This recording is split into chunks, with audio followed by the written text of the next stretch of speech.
मुसलमान एक दादी अम्मा करके है, उनको मानते हैं और उनका फोटो भी मेरे मंदिर में रखवाए हैं। एक भगवान के सिवा किसी को नहीं मानना चाहिए। न तस्य प्रतिमा अस्ति, उस ईश्वर की कोई प्रतिमा नहीं, उस ईश्वर का कोई अक्ष नहीं, कोई फोटोग्राफ नहीं। आपकी हिंदू मजहब की किताबें कहती है कि बुत परस्ती गलत है। আসসালামু আলাইকুম বন্ধুরা, আজকের ভিডিওতে আমি আপনাদের সাথে খুবই গুরুত্বপূর্ণ একটি ভিডিও ক্লিপ শেয়ার করব, যেটাতে একজন হিন্দু মহিলা হিন্দু সন্ন্যাসী ব্যক্তি অনিরুদ্ধ আচার্যকে খুবই আশ্চর্যপূর্ণ একটি প্রশ্ন করে। সে অমুসলিম মহিলাটি বলে যে তার স্বামী একজন মুসলিম বুড়িমাকে খুব সম্মান করে, তাকে খুব বিশ্বাস করে, এমনকি তার ছবি পর্যন্ত নিজের ঘরে অন্যান্য ভগবানদের সাথে রেখে তার পূজা করে থাকে। এক কথায় বলতে গেলে তার স্বামী সে মুসলিম বুড়িমার খুব ভক্ত হয়ে গিয়েছে। এক্ষেত্রে স্ত্রী হিসাবে তার করণীয় কি? এ প্রশ্নের উত্তরে হিন্দু সন্ন্যাসী ব্যক্তি অনিরুদ্ধ আচার্য যা বলেছেন তা আমি আপনাদের জানাতে চাই। তাই আপনারা হিন্দু সন্ন্যাসী ব্যক্তি অনিরুদ্ধ আচার্যের ভিডিও ক্লিপটি দেখুন এবং তার বলা কথাগুলো শুনুন। তারপর আমি আপনাদের সাথে ডক্টর জাকির নায়েকের একই ধরনের একটি ভিডিও ক্লিপ শেয়ার করব ইনশাআল্লাহ। मुसलमान जी को मतलब ज्यादा मानते एक दादी अम्मा करके है, उनका फोटो भी मंदिर में रखवाए हैं। यहाँ से तो वो सही है या गलत? तो क्या करते हैं? वो मुसलमान एक दादी अम्मा करके है, उनको मानते हैं और उनका फोटो भी मेरे मंदिर में रखवाए हैं। क्यों? तो वो बहुत मानते हैं, उनकी आस्था है उनके ऊपर। कहाँ है वो? आपके मंदिर में रखी हूँ। नहीं, आपके पति कहाँ हैं? वो नहीं आए हैं गुरुजी। उनको अलाते तो समझाते। गुरुजी मेरे को एक भगवान के सिवा किसी को नहीं मानना चाहिए। और देवता चित्त न धरई, हनुमत से यह सर्व सुख करई। बुद्धि भ्रष्ट हो गई उनकी, समझा दो कि किसी भी प्रकार से ऐसे लोगों को कभी अपने मंदिर जैसी पवित्र स्थान पर नहीं रखना चाहिए। उनको समझाना, उनको ले आना वृंदावन हमारे पास, हम समझाएंगे। जी महाराज जी। हाँ महाराज जी, वो रोने लग गए थे दिवाली में, मैं हटा दी थी फोटो। उनको हमारे पास लाओगे, हम समझेंगे उनके मन में क्या है, फिर हम समझाएंगे। বন্ধুরা, আপনারা হিন্দু সন্ন্যাসী ব্যক্তি অনিরুদ্ধ আচার্যের ভিডিও ক্লিপটি দেখলেন, শুনলেন এবং বুঝলেন।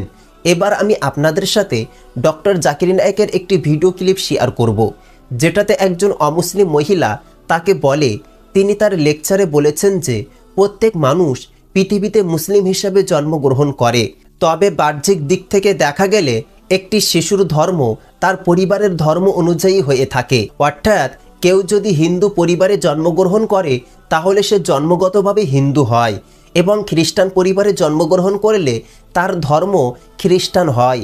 তাহলে সে শিশুটি জন্মগতভাবে মুসলিম কিভাবে হলো?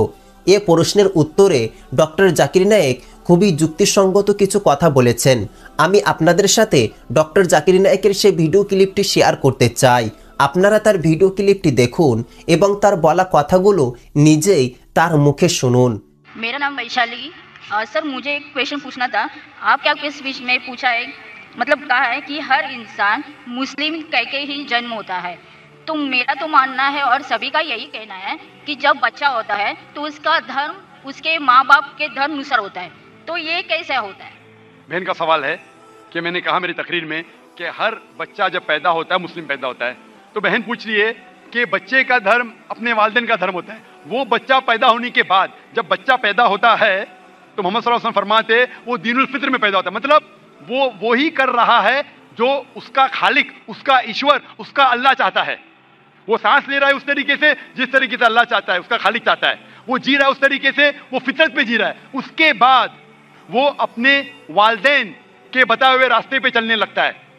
इसीलिए अगर कोई बच्चे पे एक्सटर्नल फोर्स नहीं है, एक्सटर्नल इन्फ्लुएंस नहीं है, इसके बारे में रिसर्च किया गया था। दो ट्राइब है जिसका नाम है ऑस्ट्रेलियन एबोरिजिन्स एंड द कपाकू ट्राइब। ये दो ट्राइब 1950 में साइंटिस्ट इनके पास गए और जानने की कोशिश किए। ये दो ट्राइब इंसानियत के टच में नहीं थे, कोई भी मॉडर्न इंसान इनके ऊपर इन्फ्लुएंस नहीं किया था, इनका कोई भी मॉडर्न ह्यूमन बीइंग से इन्फ्लुएंस नहीं था। जब रिसर्चर्स गए और तहकीक किए कि इनका जीने का तरीका कैसा है, तो जानने लगे कि वो एक खुदा में मानते, एक ईश्वर में मानते, उसकी इबादत करने के लिए सिजदा करते हैं और शिर्क नहीं करते।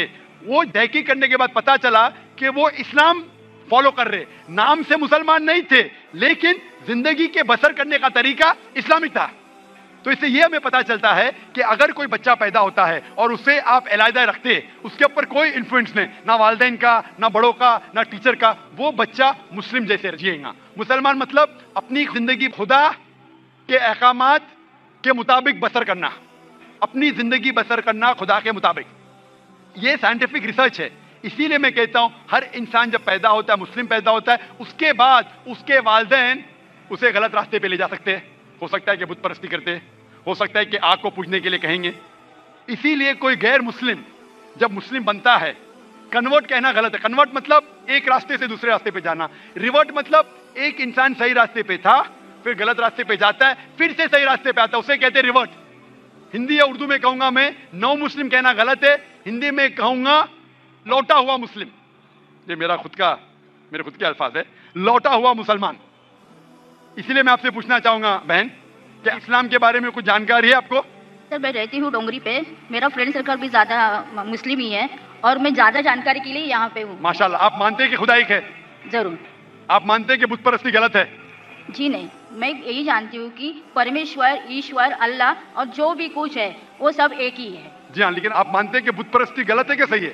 सर बुत परस्ती का अर्थ मुझे मालूम नहीं, मैं इंसानियत पे ज्यादा भरोसा करती हूँ, इसलिए मैं बोलती हूँ कि सब एक ही है। लेकिन इंसानियत पे भरोसा अगर करते हैं तो हमें हमारे ईश्वर की इबादत करना चाहिए कि गलत चीजों की? क्योंकि आपके वेद में लिखा है, जैसा मैंने फरमाया, Yajurveda chapter number 32 shloka number 3 में और श्वेताश्वतर उपनिषद में चैप्टर नंबर 4 श्लोका नंबर 19 में, न तस्य प्रतिमा अस्ति, उस ईश्वर की कोई प्रतिमा नहीं, उस ईश्वर का कोई अक्ष नहीं, कोई फोटोग्राफ नहीं, कोई पेंटिंग नहीं, कोई बुत नहीं, कोई स्कल्पचर नहीं। तो आपकी हिंदू मजहब की किताबें कहती है कि बुत परस्ती गलत है, ईसाई मजहब की किताबें कहती है बाइबल के बुत परस्ती गलत है, कुरान इस्लाम मजहब की किताब कहती है बुत परस्ती गलत है। तो मैं आपसे पूछता हूं कि आप बुत परस्ती में यकीन करते क्या नहीं? सर आप बुत परस्ती जो बोल रहे हैं उसको मुझे मीनिंग नहीं समझ रहा, खाली मुझे यही मालूम है कि सब जो ईश्वर, अल्लाह, जो भी कुछ है सिर्फ एक ही है। बिल्कुल सही, ईश्वर अल्लाह एक है। लेकिन अगर आप ईश्वर को, अगर मिसाल के तौर पे ईश्वर को आप कुछ गलत साबित करते हैं और उसे ईश्वर कहते, गलत चीज को ईश्वर कहना सही है? नहीं, बिल्कुल नहीं। अगर कोई कहेगा कि ये टेबल, ये चेयर ईश्वर है, आप मानेंगे? नहीं, ईश्वर सही है, लेकिन गलत चीज को ईश्वर कहना गलत है क्या? नहीं, नहीं, बिल्कुल। तो ये मैं पूछता हूं कि जो चीज ईश्वर कहना के लायक नहीं है, जैसे आपके मजहबी किताब में कहा गया है ना तस्य प्रतिमा अस्ति, उस ईश्वर की कोई प्रतिमा नहीं, कोई बुत नहीं, कोई पेंटिंग नहीं, कोई पिक्चर नहीं, कोई अक्ष नहीं। तो मैं पूछना चाहता हूं कि बुत परस्ती गलत है या सही है? फिर नहीं सर, वो गलत ही होगा। बिल्कुल सही, माशाल्लाह। तो आप मानते हैं कि बुत परस्ती गलत है? जी सही। आप मानते हैं कि खुदा ईश्वर एक है? ईश्वर, अल्लाह सब एक ही है। बिल्कुल सही। आप मानते हैं कि मोहम्मद सल्लल्लाहु अलैहि वसल्लम उस अल्लाह के पैगंबर है? सर उनके बारे में मुझे जानकारी नहीं है, इसलिए मैं वो मत प्रदर्शन नहीं कर सकती। बिल्कुल, इसलिए मैं चाहूंगा कि खवातीन के शोबे से मैं मेरे एहलिया से फरमाऊंगा कि आपको कुरान मजीद का तर्जुमा दे। आपको अगर हिंदी आती है तो हिंदी में दीजिए। বন্ধুরা, আপনারা ডক্টর জাকির নায়েকের ভিডিও ক্লিপটি দেখলেন, শুনলেন এবং বুঝলেন। এই ভিডিওটি সম্পর্কে আপনাদের মতামত কি তা কমেন্ট বক্সে অবশ্যই জানাবেন। এই ভিডিওটিতে একটি লাইক দিয়ে সোশ্যাল মিডিয়ার সমস্ত জায়গায় শেয়ার করে সকলকে ও সকল মুসলিম উম্মাহকে দেখার সুযোগ করে দিন। আবারও দেখা হবে পরবর্তী কোনো এক ভিডিওতে ইনশাআল্লাহ।